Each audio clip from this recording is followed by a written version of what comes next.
Dude, you want to laugh? My son discovered Hypnotize, and we've been listening to it. No, it's insane, dude. We've probably listened to Hypnotize 50 times in the past week. And we'll be having dinner, and he's just like, Biggie, Biggie, Biggie, can't you see? And then he'll be like, Dad, sing the real words, which is like the actual Biggie lyrics. And you know, when you sing Biggie, everyone can sing like the first 3 words of Hypnotize, but then can't say a single word after. It just goes, every single person every single person that grew up with Biggie can sing the first 4 words of Hypnotize, and then they just drop off. Sicker than your average, Papa Twist cabbage on instinct, and that's it. Yeah, the funniest view is like, we can't even see his eyes anymore. So it's like, all right, it's just literally like a ghost in the background. For people who are listening, which is most people, we're just looking at Trung's hair at the bottom. Sicker than your average. But yeah, classic. Welcome to another episode of Not Investment Advice. You got Jack Butcher, Bilal Zaidi, Trung Phan. Trung still on his back. Yo, we got the most incredible comments. Maybe we'll say, because for behind the scenes stuff, this is another AMA we're recording today. So you're listening to this sometime in July. What's funny is my back injury happened in early June, but we recorded so many episodes, people will think like, yo, has Trung not been able to walk for 2 months? Crazy stuff, man. This is a great summer running joke, by the way. Dude, you know what I realized about these summer podcasts? So my kid's off school now, so I obviously have a lot less time just to walk in the park by myself for 3 hours. So the backlog of podcasts right now is insane. I'm like, how do people listen to podcasts in this? Oh, you muted yourself, bro. Yeah. No, I'm saying you muted yourself. That's the one downside of lying on my back with the audio. It sounds way better, but my fingers are now they're way too active. All it is keeping the mic close to your mouth, Trung. There you go. There's the magic trick. Well, why don't we give the joke? What was some of the comments been? People commented several weeks ago by now, but one of them, let's just mention on both recordings because this is funny. Trung with a broken back has perfect audio. This is from VM. The guy who's always asking us to fix Trung's audio, so respect to you, VM. Zach Cruz commented on YouTube, Trung's got the same camera angle as my grandma on a FaceTime. That was very good as well. I had one about you looking like my cousin from Pakistan, but I'll keep that one to myself. I'll tell you the one thing I'm doing different.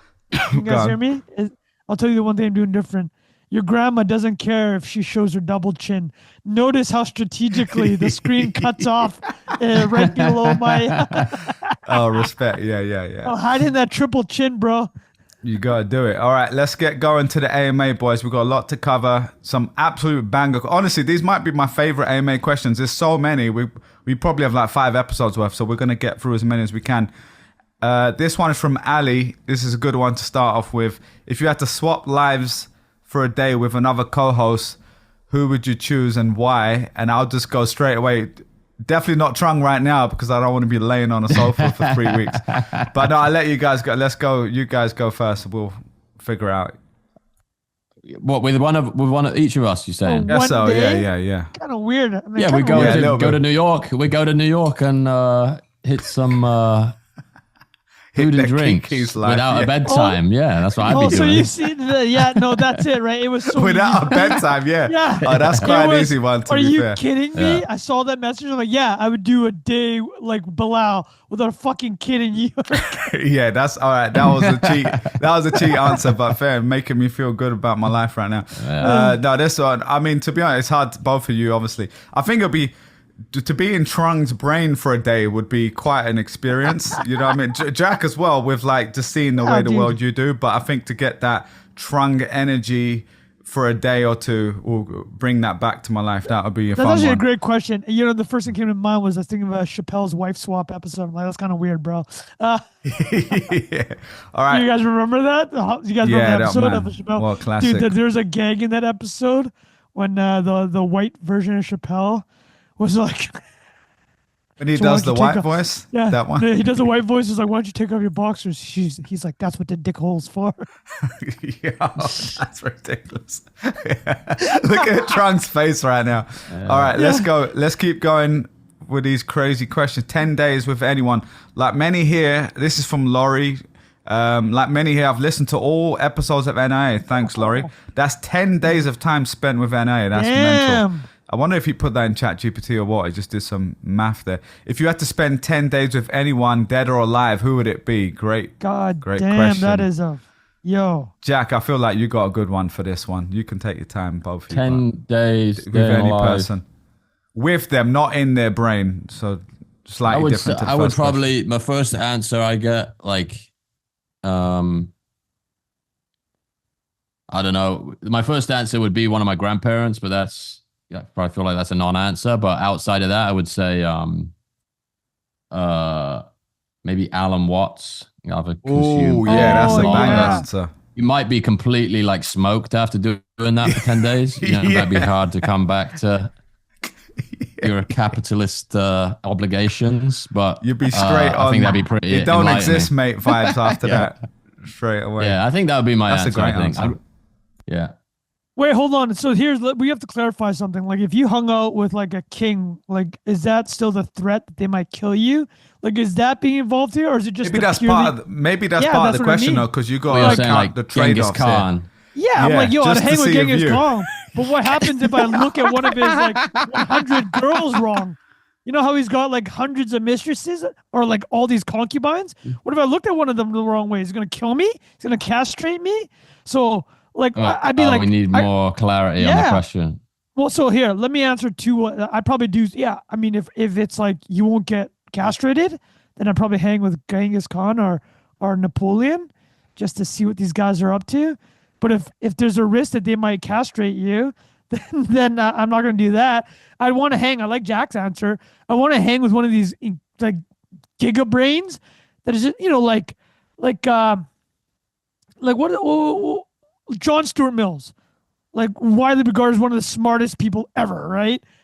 Or like Charles Darwin actually wasn't considered one of the smartest. He was like just really, really focused on the one thing he wanted to do. But like, yeah, a guy like Newton would be fucking crazy, right? This dude like figured out gravity, but then spent 10% of his life on alchemy, right?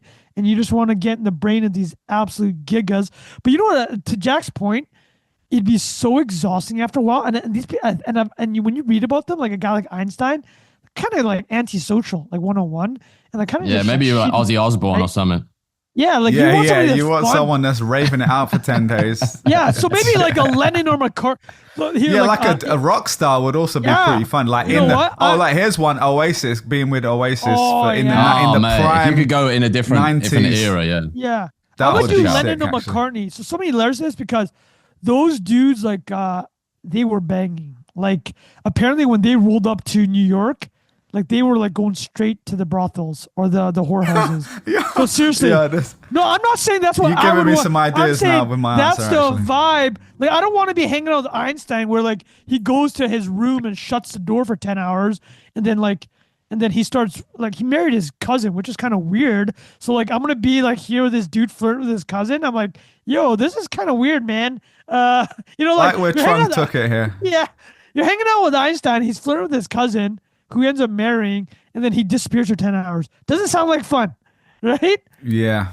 No, man, that's a good... Yeah, I get what you're saying. No, but you're right, because seeing the giga brains would be cool, but also, like, the experience is, like, it's mediocre. Little well, here's another one. Hanging out with rooms. Jordan. Apparently hanging out with Michael Jordan. That would have been mad, actually. Like, that's a good one. He's a god, that's right? He's like, he walks into any room, and the room goes silent. But he also shits on all of his buddies nonstop. Is that the type of energy I want? Do I just want this guy talking about how little money I make and how I fucking suck at life? I don't know if I want that. Yeah, you come back with an alcohol problem after that. All right, so my one, no, because where my head originally went was also the giga brain people, like history.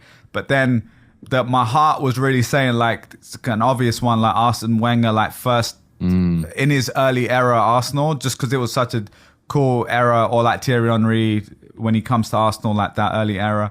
But now you said brothels. Now I'm thinking of Maradona, which is like you're obviously legendary football player, because I think there's just life experience wise, like 10 days of like just let's say winning World Cup or like something that level. And I do think Noel Gallagher, like Liam Gallagher, like that would be a cool answer too, like in 90s Oasis or like early 2000s, whatever.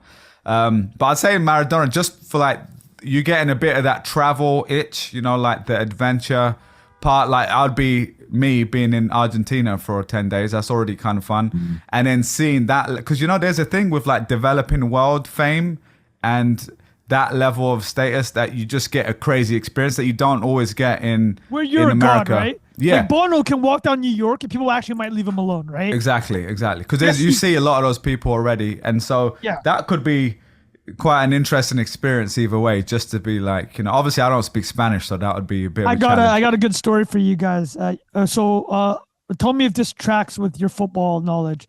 Apparently Ronaldinho, former Brazilian superstar, is just legend. Yeah.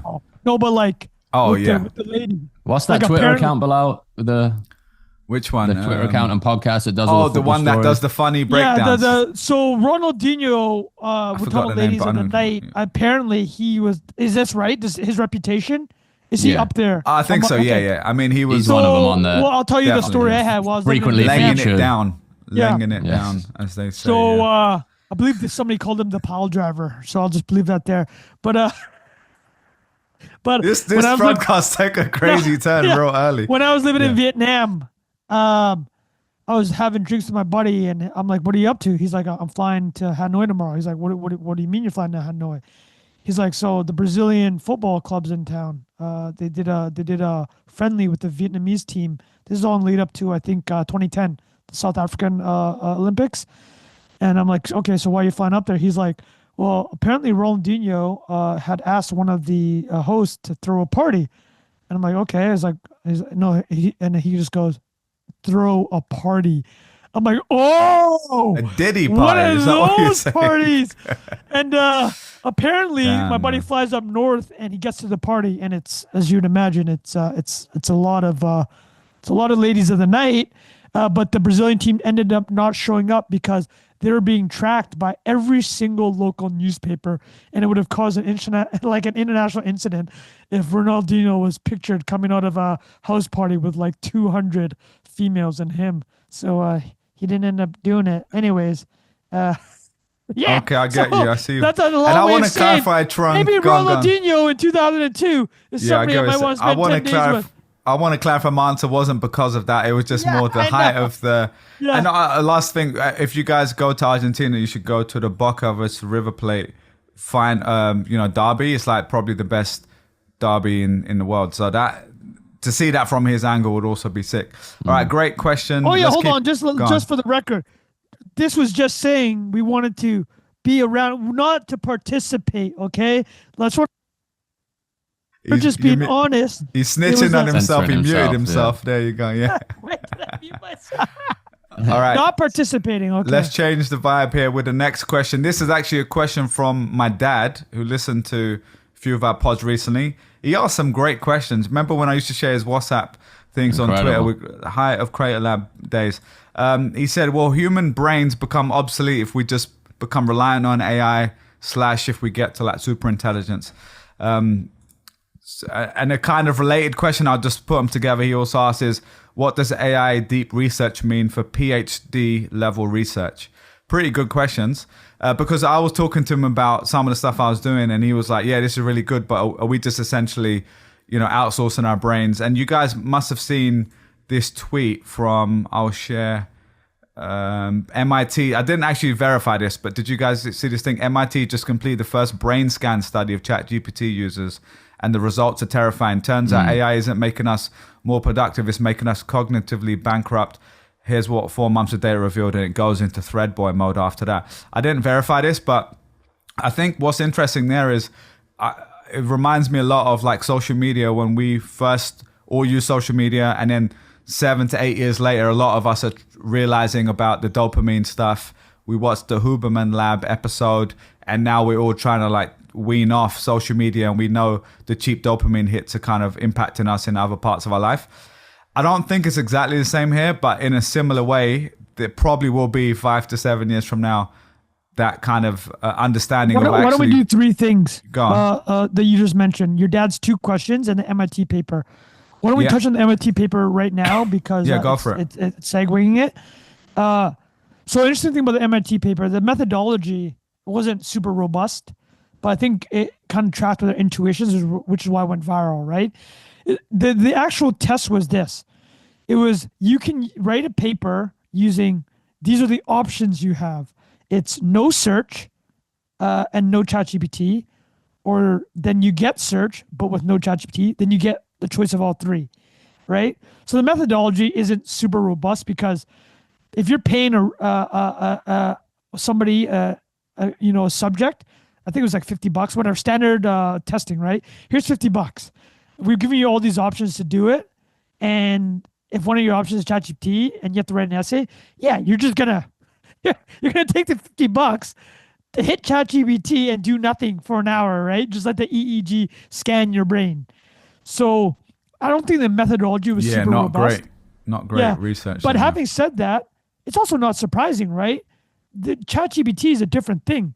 You become more of an editor where you start, the idea that we've all joked about vibe coding and instead of like what Jensen Huang said, right? Everybody becomes a CEO. You manage the agents instead of having to do like the hard 0 to 1 work of writing, which honestly is difficult. And if you're saying apples and oranges or all things equal, say apples, this. Would writing something from scratch without ChatGPT make you more engaged? Of course it would, right? But that's testing one thing. The other question becomes, is that the same as actually getting results, right? Is like, I can bypass testing a lot of things without having to read things from scratch, right? But so what I would say is this. My biggest concern about ChatGPT, and then love your guys' thoughts on this, is yes, it can save time with some of the meat and bread of research, but the meat and bread of research is actually researching, so you learn, right? And it's not like people are saving time and doing something productive. What's actually happening, if we're taking university example, people are saving time to spend more time on social media, right? It's like, sweet, I just saved an hour Googling PDF files, and what have I done with that other hour? I've been looking at TikTok videos. So that's what I would say is like, yes, certainly a concern. I don't think the test itself is super robust, but it tracks with intuition. If you're not doing the hard work of like, let me leave this last example.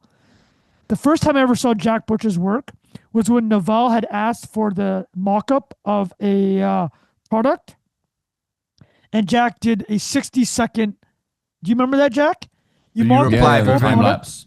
Yeah. Oh yeah. Missionless Apprentice. Yeah, you just did it, and you full screened your work, and then you increased the speed by 10 times. You showing that work clearly demonstrates you're way more capable than somebody that could just vibe code it, right? Yeah, like that's you the proof of work. So I'll leave that there. Love your Jack. Since Bilal teed it up and how to give it. What do you think, Jack? Yeah, I'll do the PhD bit first, which don't have a PhD, so I don't know enough about the process of getting one to give that accurate of an opinion. But I do think there is some fundamental like set of building blocks of understanding to even have a PhD thesis, right? Which, in the same way that the vast majority of that now, I believe, is constructed from research, this is just speed running the process of finding that research and stitching it together, right? Where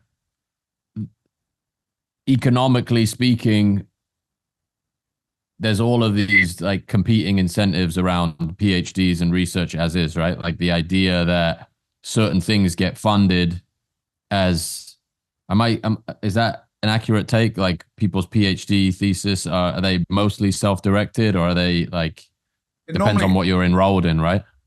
I think they are really self-directed, but you normally have like faculty members that are like helping you and stuff. Like, it's kind of like when you do a dissertation at university, but then like way more research, from my understanding. Well, I think it depends. I think what the you big meta question is like, what are we trying to optimize for? Like, are we trying to optimize for actually like figuring something out?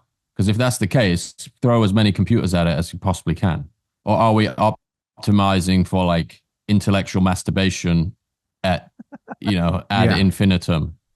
Do you know what I mean? Like if you're going to write the next great American, yeah, exactly. Like if you're going to write the next like great American novel or whatever, go and sit in a cabin and write that, and that is like creative writing. And if a PhD thesis, if the crux of it is in service of like uncovering something true or developing a product that solves like cures a disease or solves a big problem, the processing power that helps you get to that solution faster, I think should be celebrated. And it should massively vary and like increase the coverage of these ideas in theory, right? Like you would be able to pursue much more niche subject matter as a result of not having to get 900 books out of the library to cross-reference stuff. Yeah. And this is all dependent on the model not hallucinating and you double checking it and all that stuff. But I think in general, it's just like the thing we always come back to on this podcast is like the horse has left the stable at this point. So like everybody that's like arguing about whether or not people are doing this is sort of missing the boat on that. And the PhD thesis by definition is like not something you could stand over somebody's shoulder and watch them do, right? It takes months. It's like you're reading something from here. You're to plug a Lindy Man tweet. There was some like viral image that was going around. I think it was a graduation. I don't know if it was PhD or not, but somebody was like holding the ChatGPT interface up to the camera. Did you guys see that with the like graduation stuff on? Yeah. And he quote tweets it and says like, "This is easy to solve. Bring back oral examinations." Lindy. Yeah, that makes sense. And obviously, you can't do that with a PhD thesis, but like a good majority of that stuff is quote unquote fake anyway, right? Or performative. So I think that's a good point. Well, that's my opinion. Yeah, that's a good point. On my point of view on the PhD specifically, and I'll answer the second part as well. The PhD, I think that, like you said, what's the value of it in the first place? And it seems to be from the outside, even speaking to a lot of people a few people who've done PhDs, a lot of the time by this point, you're trying to find like new research, right? Like you're trying to find a new idea, new novel concept. And if you just think how much research has already been done, you're kind of like taking all this thing and finding this tiny sliver of focus. And then it's the opposite of permissionless apprentice, right? It's like you then have to go pitch academics. You have to often get funding a lot of the time, and they have to be like, yeah, this fits within our overall scope, and you should go and do that, and that's going to be underneath our university's umbrella or whatever. That again, I might be completely off with that, but that's kind of my understanding. And by definition, most of the time, you're trying to just find something for the sake. The incentive is, I need to do this structured course thing, and I need a piece of research to be published as a PhD doctor. And so obviously there's the flip side is very, you can say it's a filter for actually finding novel ideas, and it needs to be peer reviewed, all those different things. So that there is obviously some benefit to it. But I would argue that for many, many years, it's already been, the value of it has probably been diminishing in many fields. Now, if we're talking about physics or like, something that's truly novel, like if you create a new thing, that's very different, and there's an output. Like all the stuff we're doing in AI came from research, right? So they published a paper, but then they commercialized it eventually, like 7 to 10 years later. So there is real value in doing that. Trung, if you're saying something, I can't hear you. If you were. No, I'm saying it's from your former employer, the Transformer paper. Exactly. Google, and where you used to work. There you go, once a week. Exactly. So, but that's what I'm saying. For something like that is a perfect example. There's so many good things that have come out of doing that level of research, right? So I think it's great to have. And so the idea of replacing let's say the top 10% of that is actually really valuable, novel, new stuff. I don't think that's being necessarily replaced by deep research or AI. I think that's just another tool for you to use to take a bunch of information and summarize, and then you need to be the one who's actually finding and creating new research out of it. But I would say 90% of the people that I've spoken to doing that level of research, a lot of them are just finding random stuff to focus on, and it's not actually that useful a lot of the time, and they'll probably say it themselves. So again, taking out like medicine and like the stuff that really pushes things forward. And then the last part on are our brains going to shit, essentially, from what my dad said. And that to me is kind of like the same answer with like all things internet. Like there's good things, there's bad things, there's trade-offs. It's how do you use it? And so, yeah, if you're just using it to outsource your brain every single time, yeah, your brain's going to go to shit probably. Like you're not using it for anything. You got to use it, right, to keep it active. at the same time, I'm finding it incredibly useful for that two-way thing we've discussed, like brainstorming, getting insights, reflecting back to me, kind of like journaling, but interactive journaling, learning new stuff from new angles. So in that way, it's a super tool to supercharge your brain. So it's, again, like everything. It's like, how do you choose to use it and what you use it for? So that's kind of my answer to that. It's an incredible ideation partner if you use it. Incredible. Yeah, it's like the best.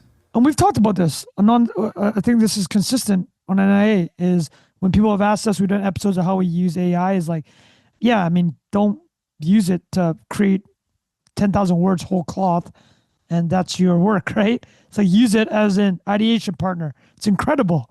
It's actually, and the one thing so I hadn't commented on the PhD thing, but Bilal, you spoke so eloquently on it. I wanted to jump on the point you made, is like, yeah, it's like the vast majority of PhD stuff maybe isn't the most economically or even intellectually productive, but that top 10 sliver, if you can have AI tools, and this is particularly true in sciences, right? Like, this is why guys like Demis Hassabis and Anthropic's CEO Dario Amade is like, yeah, like, we're going to have 100 years of scientific breakthroughs in 5 to 10 years.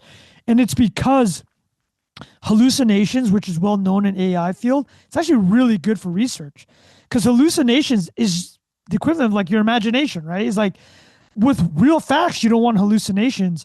If you want to find new things, hallucinations are actually really good.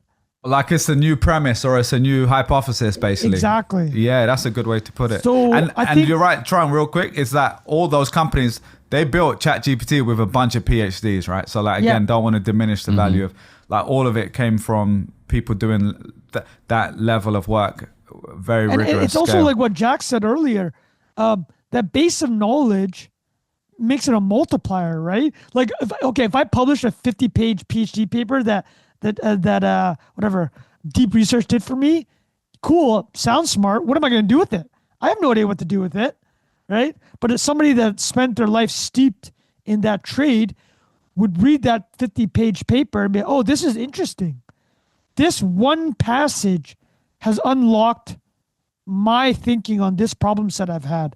So it doesn't stop or take away the need for people to still become experts, right? Or still actually understand a topic back to front. It's a huge multiplier for those people. Definitely. Yeah, great question. Thank you, Dad Zaidi. Well, actually, what about brain upload? We got to talk about the brain upload. Oh, go on. What was that? Yeah, I'd just say, I was joking with Jack and Bilal yesterday. At this time, it would have been late June when we were texting. But, at this point, who knows what happened. But this is a more 50,000 foot level message. But every time I see Elon or Trump do something, I'm like, there's a non-zero chance we live in a simulation. Or like, you see, like, but you know what I mean? It's like, this is the joke that people have, right? But why do people believe we live in a simulation? It's because we're seeing the advances of AI. And, okay, right now, Google Veo does an 8-second video that for some people can be indistinguishable from reality, right? We know it's the worst it's ever going to be. And we know there are video games. We know GTA 6 is going to have this world where there are thousands of characters with scripts and that are fully engageable, right? And I look at that shit, I'm like, okay, do we already live in a simulation? So, I mean, it's non-zero. I'm sorry, it's just non-zero. And by the way, have you guys noticed those VR videos? They're really hitting velocity, like on the normal feeds, like TikTok, Instagram. I've been getting messages from people just forwarding those videos. Often they know it's AI, sometimes they don't.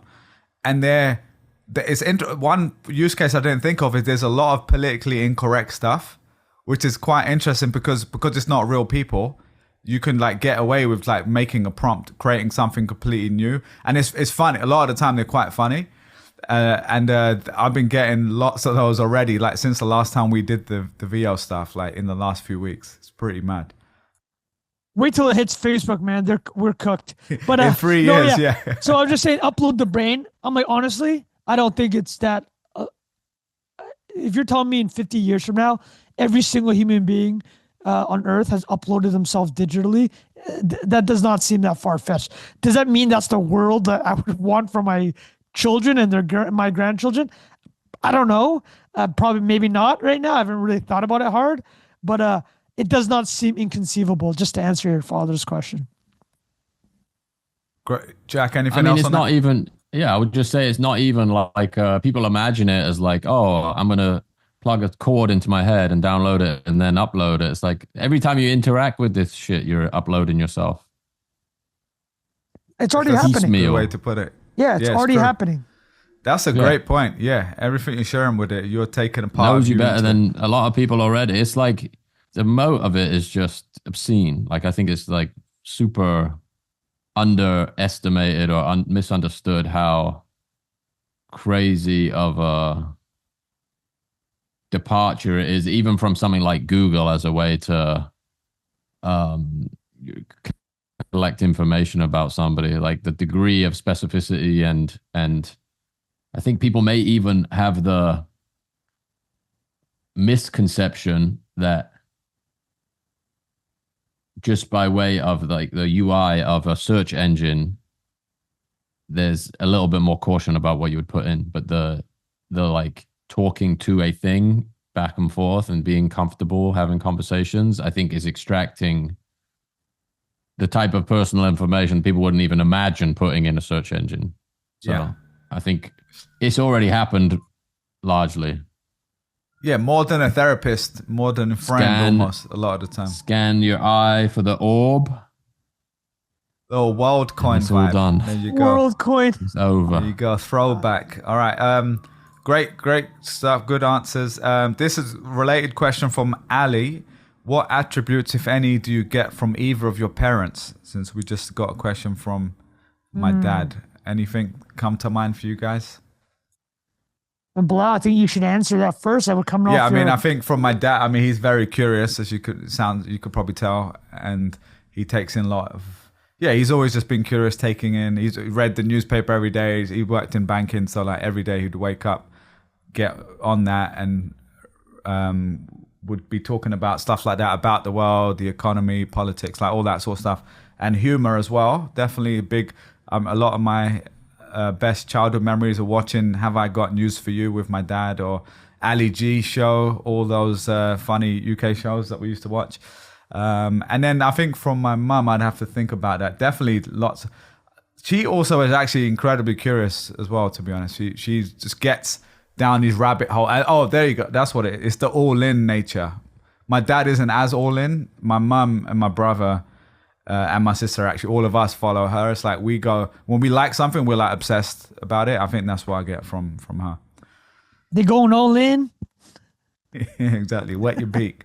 Jack, Trung, either of you? Sell some tequila. There you go. I would say my personality probably tracks my mom the closest. Quite boisterous and like lively. But for my old man, I don't know. This is probably not. This is less genetic, but it's just like, dude, if there's one thing just from the decades of knowing him, the only thing he ever talks about is you have to study, you have to read. That's it, right? It's like quite similar to how Bilal you said with your old man. That's it. It's just like education. That's it. If I were to summarize my dad's teaching to me, it would just be like education. Like literally that way he just said it. He would sometimes just look at me and just go, education. And that's it. That's the entire conversation. He'll look at me with my kid and just point at my son and be like, education. I'm like, well, what do you mean? What do you Just mean pointing at a education? book in the room, just just in case you didn't know what it meant. That's it. So yeah, I'd say that liveliness from my mom, just this thirst for the knowledge for the sake of knowledge. I'm not even saying this is a good or bad thing. That's what I took from him. Original fun fact fan, yeah? Yeah. Is that where Yeah, it comes exactly. from? Jack, what about you, mate? I think my mum is going to Glastonbury this week, so Oh, she's wait. I What get legend. the music. No way. Just that's going so all sick. in?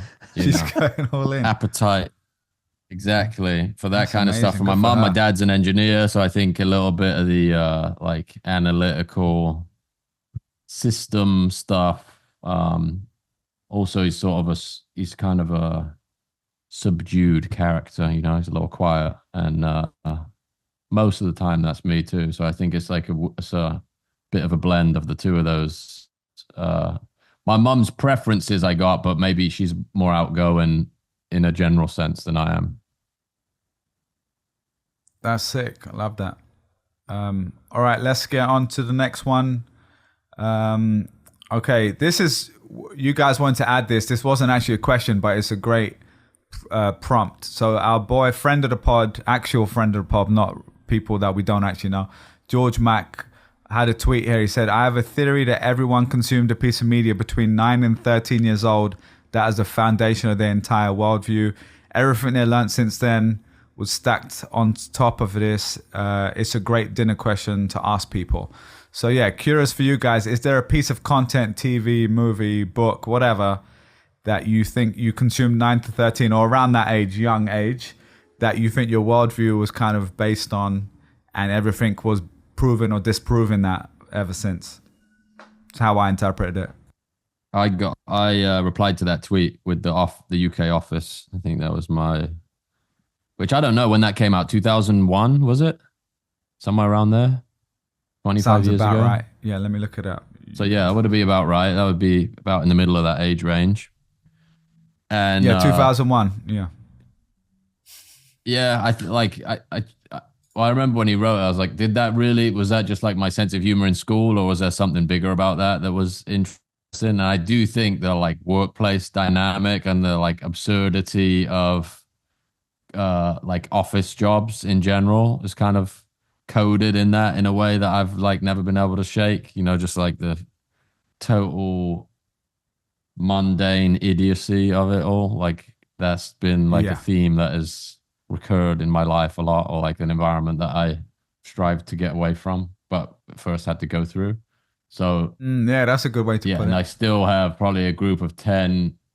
I have a group of 10 lads that I could like probably quote every episode line for line back and forth with, which is like, I mean, just disgusting how much time I spent watching that thing. Honestly, like there's nothing even comes close second to how much time I've consumed that for. That's a great answer. Love that one. And then second is way later on, but Michael Saylor, What Is Money? Oh, yeah. I was going to say, actually, by the way, on top of that, I'm surprised neither of you answered that for someone you spend 10 days with, because that would be a funny answer as well. Well, dude, for God, how do we not get that? Yeah. I actually, it came up in my head when one of you were answering, and then I forgot to say. I've already spent 10 days with Sailor. What are you talking about? That's true. That's a good point. Honestly, that would be insanely... But that would be insanely entertaining, man. That would be, because it's just a bit of the Maradona lifestyle too. And I was going to say on an earlier theme, he's single, lives in Miami, he's a billionaire. Has a boat, I'm sure. Living the good life, yeah. So yeah, that would be a good one. That would be a fun one, actually. If we were doing all three of us together, that would be the ideal one. Yeah. Over the course of 10 days, the price prediction goes up 10x. New slides get made. Incredible. All right. Trung, have you got an answer to George's prompt? What Jack said about The Office is the perfect description.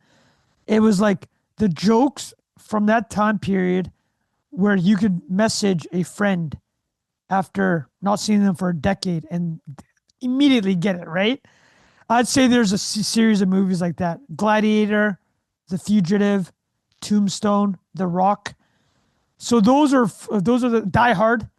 So those are films that I could right now send a single quote to for a friend I hadn't talked to in 5 years, and I would guarantee to get back the laughing, crying emoji face. You know what I mean? It's like one of those. And then as for music, man, Tupac and Biggie for sure, and Boys to Men. This is there was the second or third album I ever bought was the Boys to Men album with the big number 2 on it. That's the one with End of the Road and I'll Make Love to You, which is like wholly inappropriate for early teens. But dude, they sold like listening to that. You remember that? Like 20 million albums sold. And let me actually throw one thing out. Here's an album I did buy, and I'm sure you guys did too. It's the 30th anniversary of Jagged Little Pill by Alanis Morissette. That is the 10th highest selling album of all time. What? 30 No way. Dude, obviously you know the song "Isn't It Ironic." We all remember that shit. Yeah, Even though classic. none of the things she said in that song were ironic. But yeah, Biggie and Tupac were big for me. And Lil Wayne. Lil Wayne was huge for me. And Do you feel yeah, like they impacted your worldview though? who I think the music impacted one's a really good one. I'll come back to Yeah, I mine mean, in a yeah, second, but I think to that's your a good point, one. Bilal, I mean, I'm not going to speak for you, but you probably wouldn't have started Bling Bling King if you didn't believe in Oh, hip hop, right? that's a great point. It was Definitely like, not. it was, Yeah. and Well, Jordan, that maybe in a was different way, but yeah, there's a exactly big hip hop influence. influence. Jordan, Michael Jordan it was a god to me, man. He was a god. I don't know if it influenced me and it made basketball my favorite sport. And I spent so much time playing basketball. But like actual worldview influence, that's a great, yeah, nothing that actually maybe shaped the way I looked at the world. But I definitely, if I'm being honest, I definitely picked up on a lot of like hip hop, basketball, African American culture. I'm like, damn, this is like, you know, in your head is this is like, this is the culture that you had an affinity for. And I wouldn't say it necessarily influenced any career or life choices, but yeah, Bilal, I you like go. the way the direction went with to music though. That's interesting because that probably did have more influence than TV actually. Because in reference to what you said before, Biggie versus Tupac. So my one would be for music, Nas. Obviously, you guys know I'm a big fan of Nas, but just like I'm just my earliest memories of listening to that on a bus with my little hoodie on with a big CD player or before that mini disc or whatever.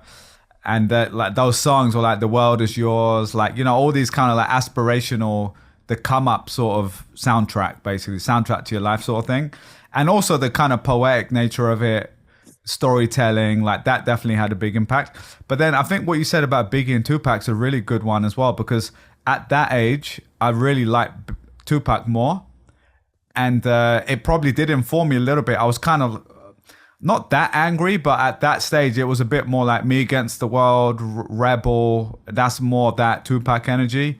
And then later, now I'm thinking like I prefer listening to Biggie way more since I've been like 20 something years old, right? And it's just way more happy-go-lucky, way more like me now. So that kind of like as a soundtrack is a lot more just like party and bullshit, you know, that sort of vibe, you know, that is pretty Great song. fun. Dude, you want to know? laugh? My son discovered Hypnotize, and we've been listening to it. No, it's insane, dude. We've probably So listened good. to Hypnotize 50 times in the past week. And we'll be having dinner. And he's just like, Biggie, Biggie, Biggie, can't you see? And then he'll be like, Dad, sing the real words, which is like the actual Biggie lyrics. And you know, when you sing Biggie, everyone can sing like the first three words of Hypnotize, but then can't say a single word after. It just goes, every single person every single person that grew up with Biggie can sing the first four words of Hypnotize and then they just drop off.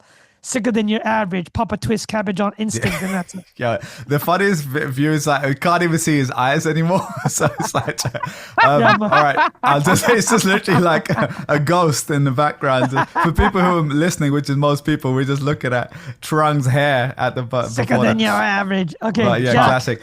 No, I'll just finish mine on the just because he said is The Office, but my last one. So that was music, and then for me, TV shows. For me, what resonated with me early on was like Only Fools and Horses in the UK. That was very much like Bling Bling King era, right? Like they're market traders, they're these working class people, and their tagline was "We're gonna be millionaires," right? Like that was like this like mission, like, oh, one day I'll be a millionaire sort of vibe. Again, I won't say I wanted to be like them or something like that, but it was this kind of come up version of it. And then the other one, which really stood out for me, was Goodness Gracious Me, which Jack will probably remember. Trung, you probably haven't heard of this one, yeah? This is first time basically brown people were on the BBC, like properly. It was an amazing comedy series. And that was like just the first time I saw like our subculture in the UK being shown on TV, and you could see yourself or see people you know in that world. And like it's not necessarily my worldview, but there would be like inside jokes that we would get and be like, oh, that's that uncle that wants to be white, and he's going to the pub and he's not really fitting in. So there were all these kind of like mini characters that you'd have from that. So that was my one. But amazing tweet from George there. Sorry, Jack, did you have anything else before we wrapped up that question? No, that was good, man. My music taste back then was pretty diabolical, boys, so I won't be sharing any of that. You got to throw a couple in, man, just for the... We all man, had I was a like few. the pop punk, emo, Fall Out Boy, Funeral for a Friend. I still, classics. I still hit them up, but yeah, man, on the iRiver, you guys remember that? Like a 40 gigabyte hard drive, like a house. iRiver, yeah. Wait, the MP3 player thing. That's the one. I forgot about that. Was before or around the same time as the iPod, or before? It was like the alternative. Yeah, I think it was. I wish I'd have got the iPod, mate. I was like sort of went the, Rebel. Nintendo 64 instead of PlayStation. You got the what was that? What was the breakdown of that? You were PlayStation, Bilal? PlayStation. Yeah, I had Nintendo? PlayStation, chipped PlayStation. Strong PlayStation. I had both. Yeah, nice. I had both. There you go, fancy kid. Education. Trying to smashing them both. Yeah. Education and Mario Kart. No, that's a lot of education. Well, Jack, you'll laugh. That was the when they say with your kids, you don't bribe your kids because then they have only external motivation. My old man was more than happy to be like, get straight A's and I'll get you a PlayStation. And an N64. Yeah. If my brother got straight A's, N64. If I got straight A's, PlayStation. There you go. Oh, nice. All right, very good. Yeah. Yeah, I think that's a topic for another day, but extrinsic motivation. Good stuff. Oh, I mean, I do. I think it's we should talk about that separately on another AMA, but I totally disagree with buying people and kids stuff as a incentive, but I do it. It's like the iPad. Hard, you don't want to bro. give them iPad, but you got to do so it. hard. The weird thing is like the expectation that life functions without incentives is a little bit moronic. Yeah, agreed. So all in moderation. It's all a in little moderation. bit moronic.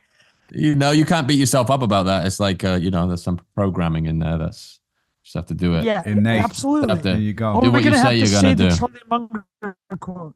Somebody do it. There we Give go. it, Go on, give Trung. it, Jack. What is it? Well, there's a lot of them that apply. I was going to say if you want ants, put sugar on the floor. Show me the incentive, show me the outcome. Yeah, same. Yeah, there we go. There you go. There you go. Once a week. Keep Go on, it Trung. abstract. No, I'm saying, do we have any more AMAs or should we wrap Yeah, up? we here? got. 'Cause I know. No, we got a few. Let's just do this last one, and then we'll move on to next. So, Okay. I can't remember who asked this one, but you can just answer this as you guys want. So they were asking about routines. So not like our daily routine, literally specifically about mental health, physical health, financial health. What is your mental health routine, if there's any? Like, are there things that you do that help you stay less stressed with your wife and kids and finances? Same for finances. Are there things that you do in your routine to keep you on track with that? And financially, I don't think you guys will want to answer this, but I'll put it out there. Do you all have a number on your head after which you'd like to go off the grid from the limelight, which is a stretch? Or do you love it all that you keep working? So there's quite a few in there, but maybe we break down. Here, I'm juggling in my head right now, so I'll run through them. Investment routine was to stop day trading. It's the classic. I mean, we've brought it up in the past, but Morgan Housel, incredible framing. Can you sleep at night with your investment? If you can't, you shouldn't be able to. It's just when I was day trading, I'd literally wake up in the middle of the night, or I wake on the West Coast. I'd wake up at 5 a.m. here to prepare for the next day. Like in my head, it's like, what am I doing? First of all, when I was actively trying to be a day trader, it's a very short period of time, lost a lot of money. So that's one. And I'm sure everybody or the majority of people on this listening to the podcast have tried, try to pick stocks. it's just not worth the mental bandwidth. Ruining your sleep is not worth the mental bandwidth. So that's one. I'd say I stopped trying to pick stocks. Number two is for mental well-being. The only thing that comes top of mind is also related to kind of being on your phone and addicted was, I know we've talked about this, particularly me and Jack. Twitter is I'm pretty addicted to Twitter, if I'm being honest. But yeah, I've gotten to the point now where hard 12-hour cutoffs, like I just shut my phone off at 7. I have a secondary phone, the kill and cocaine phone that George Mack had told me to do. So one phone has all the apps, the other phone has no apps, and only my family can contact me. So if there's an emergency. So yeah, I don't use Twitter between like basically 8 and 8, which is incredible. Don't look at it. Don't think about it. Wow, that's surprising. Well, I feel like I see you in the bollocks. DM there. Yeah. I think Jack and I are calling that bluff there. But what, between 8 a.m. and 8 p.m.? Oh, no, maybe. Reverse. No, the reverse. Oh, because you're sleeping for 10 hours. Yeah. It's like from 8 p.m. to 8 a.m. That's funny. Dude, achieved enlightenment. He's not on Twitter while he's asleep. Yeah. No. That's the last 4 hours of the evening and the first 2 hours of the morning, guys. Okay, fair enough. That's good. Respect. That's decent. Yeah, that's 6 hours. Yeah, respect. No, that's good. Fair enough. That was funny. Achieved enlightenment. I've got this little routine I do at night where I close my eyes and I lay there for about 8 hours. That bro discovered sleeping. There you go. Yeah, bro invented sleeping. Rebranding it. Wait, hold on. God. What's the last thing that we did? There's a last question. Is there a number? Finance. Oh, dude. Dude, I'm not gonna get out of here. I'm not gonna give a number, man. All I'll say is this.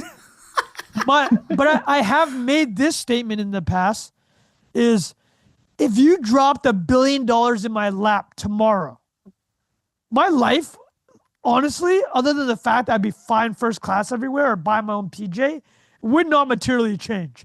It just wouldn't. I would still do what I've built my life to do, which is go on long walks when it's not the summer. My kids just go on long walks and listen to podcasts and be in nature. This just would not change. I wouldn't try to hang out with more people. I like my time. I like to spend time with my family. I'd probably get my family more nice stuff, but that wouldn't really change their life. They just want to spend time with me. In fact, buying more stuff might hinder me spending more time with them, right? Or put something between us spending time. So yeah, my life would not materially change. So what I would say is this is I've built it in such a way, and I think we've all spoken about this. We've all kind of designed our life in a way where we're able to maximize the time for the things that matter to us, and being or striving to become a centimillionaire or billionaire is just not that thing. So that is my answer. Yeah. Fair enough. Great answer, Jack. Any thoughts, mate? Yeah, I think Trung's finance one was great. Everybody sort of goes through the phase of overcomplicating it and then realize the credit card points thing. If you're not if you're not intrinsically gifted at this or willing to be up 20 hours a day or can really see yourself making a career out of looking at charts and doing that kind of stuff, which is obviously a rarefied skill set in the first place, then the amount of time you get back to develop a skill that can pay your bills is likely the better trade. So that's definitely one piece of it. For me, the mental stuff, I think I go in and out of this, but exercise, eating right, having some degree of routine. I don't like getting too into a routine just because I'll always sabotage my routine eventually because it feels like it's too too sanitized or something, or it's you need a shock to the system now and again. But there is a baseline protocol of if you don't feel very good, exercise, sleep more, eat better. Simple. Drink water. Yeah. Don't overcomplicate it. Yeah. Yeah. And then what was the other work stuff is that's the hardest one for me is just you know, inspiration being as perishable as it is, or like working in something that is inherently creative. It's not like there's trade-offs in all of that too. Like I don't know if I told you guys about this, but over the years, like I have these like fantasies of like, oh, I'm going to start some like brick and mortar thing and show up to that every day, and they think that that's going to be somehow the coffee shop, like the calf break in the break calf, even, yeah. break even cafe. Yeah, I did. Yeah. Yeah, we did talk about it. Yeah. I forgot the internal monologue about it, so I forget where it's been leaked, but we did talk about it. in leaked. Yeah. Well, your Yeah. The chat idea GPT that, chat like, history definitely has you talking exactly, about it for yeah. 10,000 words. Exactly. What's the margin on a bacon sandwich? Not enough to do what you're doing right now. So that kind of oscillation between those things is like trade-offs and everything, right? You could have something where the variance is low but the predictability is high, or high variance, low predictability. And I've basically demonstrated to myself over a number of years that I get better results in the latter, and I can tolerate the latter for longer. So it's all sort of understanding yourself as best as you can, and then trying to create an environment based on what you know about yourself, rather than just banging your head against the wall trying to be or do something that you're not. You know, everybody's been there too. So no magic bullet though would be my final thing. But the investing stuff is definitely like, we even talked about this really early on when we met, Bilal. It's like, if you're especially if you're like trying to get good at something or trying to figure something out and then trying to run that as like a parallel track, it's like your earning ability is way more important than your quote unquote investing ability, especially if you're not picking that as your career. Yeah, no, that's a good point. And then like the other thing I was going to say when I heard the question first voiced is like, like spend less than you earn. And yeah, Like, yeah, a lot of keep this it stuff is so simple, yeah. disgustingly simple. It's like horrible to even hear it. Like, oh yeah, that's look at Trunk's picture. Yeah, I know. I can see myself in the reflection, just about. But I think Jack, what is it is simple, but it's not easy always. It's like that's the thing. Yeah, It's true, all of these true. things is you kind of know, but to do it consistently is kind of the hard thing. To stop yourself when, let's say, financially in the investing side, the emotion of, oh, there's about to be a big war. Are we going to World War III? Sell everything, like that impulse everyone has, and often. You need the guardrails there. So often might be you've put all your crypto into cold storage and locked it away somewhere secret, or you've done or you've just set up automated buys throughout the time so that you don't have to think about it. You've automated stuff like that. So it just obviously it depends on the person. And my answer to all of these is similar to what you guys said. So I don't want to overcomplicate here, but. I think the midwit meme stuff we talked about with George Mack, where he had like all the midwit memes of all the different things like finances, health, like you kind of know the summary up front and then you learn more about it and you overcomplicate it. And let's say health, like I've done everything from wearing a CG, like a continuous glucose monitor. I had the Aura Ring in 2017, like using all these tools. But ultimately, what actually made a difference is being consistent at the things we know what to do. Is eating less than. It's not even about be a vegan, eat keto, do carnivore. It's literally just eat less and like eat stuff that fills you up and eat enough protein, like this basics. And if 80% of it you're eating like whole foods, you're pretty much golden. It gives you room to do other stuff, and you can apply that. And there's this one interview with Peter Attia and Huberman, which I actually don't really listen to much Huberman anymore, but that episode was really good. And one line that stood out to me, he was like, if you can't do, and he said a few different lifts, like in the gym, if you can't like, deadlift X percentage of your body weight, if you can't do a farmer carry, if you can't do 5 to 10 pull-ups or whatever it was, like all the distraction, should I take X supplement? Should I do a cold plunge? Like all these midwit what stock versions should of I it. buy? Same thing, right? Exactly. It's you're overcomplicating it. And like that, if you're not doing it, did you sleep 8 hours, 6 to 8 hours? Did you eat mostly, good food? Did you cook it yourself or find options for that to make it consistent and easy for yourself?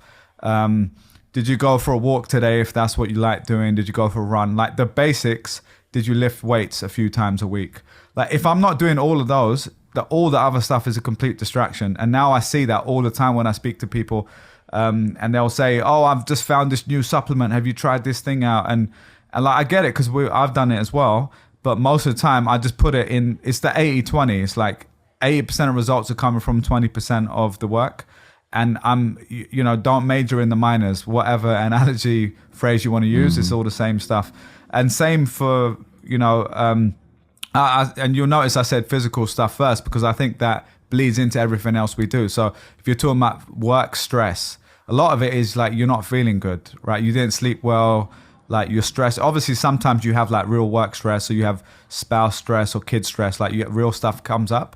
But even like in my own experience where I've had like the worst time of my life, just getting good sleep, just like making sure I'm doing the basics, like keeps you at a baseline where you can kind of survive that time. And that's, I think, really important to be able to do. And then on the financial side, similar to what you said, again, not overcomplicating it, what you guys said, like don't, I'm still once in a while buying individual stocks, but like I generally have a rule of not buying them anymore. And just like I've put the majority of my stuff in ETFs and stuff by this point, and some crypto. And that way I don't overcomplicate. I'm not trying to figure out, oh, is Google going to outperform Microsoft in the next 10 years? And oh, what's the PE ratio of this? Like once in a while I'll do it, don't get me wrong, but like with a small budget of a percentage budget. And I think that's important is basically for me, it's about 10% of my overall net worth. I'm okay with basically playing around with stuff and knowing that even if it goes to zero, then I've still got most of it in boring like 401ks and all that sort of stuff. So that's it. And then the last point I'll say, it sounds so obvious, but like it's the enough. So it's not about having a number of, oh, this is the big number, FU money number that now I can go and do anything I want. It is what you said. It's like, have I got enough to basically pay for everything that I need every month?